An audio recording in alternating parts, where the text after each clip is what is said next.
Graças e paz, meus amados. Aqui quem vos fala é o pastor Felipe.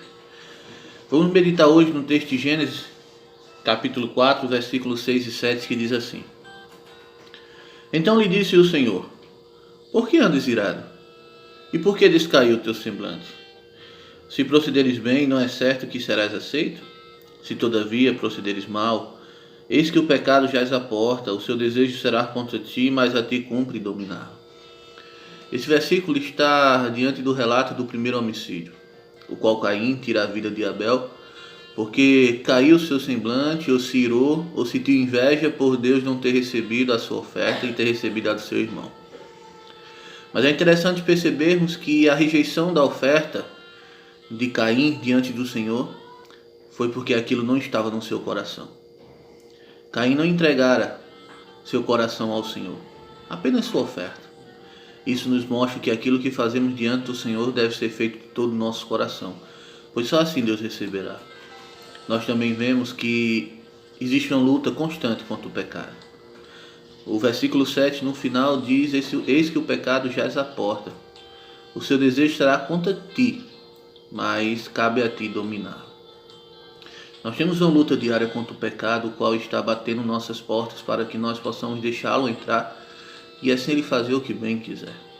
Nós sabemos que o pecado, ele traz consigo grandes consequências para a nossa vida. O pecado para nós, ele é um inimigo constante e nós nunca fugiremos de sua consequência. Mas será que o pecado, quando está batendo nossa porta, nós estamos deixando ele entrar? Ou nós temos lutado e resistido contra ele? Nós sabemos a consequência do pecado ter dominado o coração de Caim. Ele tirou a vida do seu próprio irmão. O pecado, ele realmente traz a morte. Será que nós temos lutado contra o pecado dia a dia? E não permitido com que ele entre em nossa casa ou entre em nossa vida?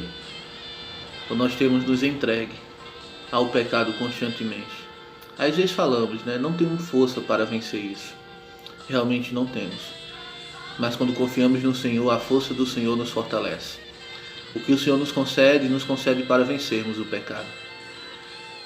Foi por isso que Ele morreu numa cruz e se entregou em nosso lugar, para que pudéssemos ser justificados pela sua obra e assim lutarmos e vencermos contra o pecado.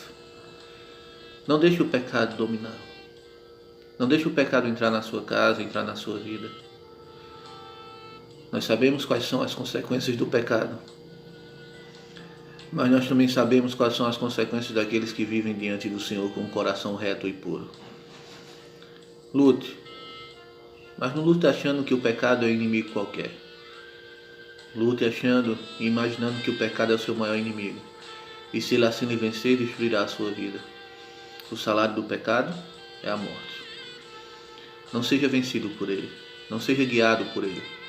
Seja vencido, seja guiado, seja instruído pelo poder do sangue de Jesus Cristo. Ele é que vai nos mostrar como devemos agir.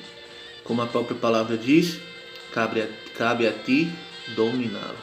Deus nos dá essa força para vencermos o pecado. Que Deus continue assim nos abençoando e que possamos lutar e vencer o pecado todos os dias diante do poder de Cristo Jesus.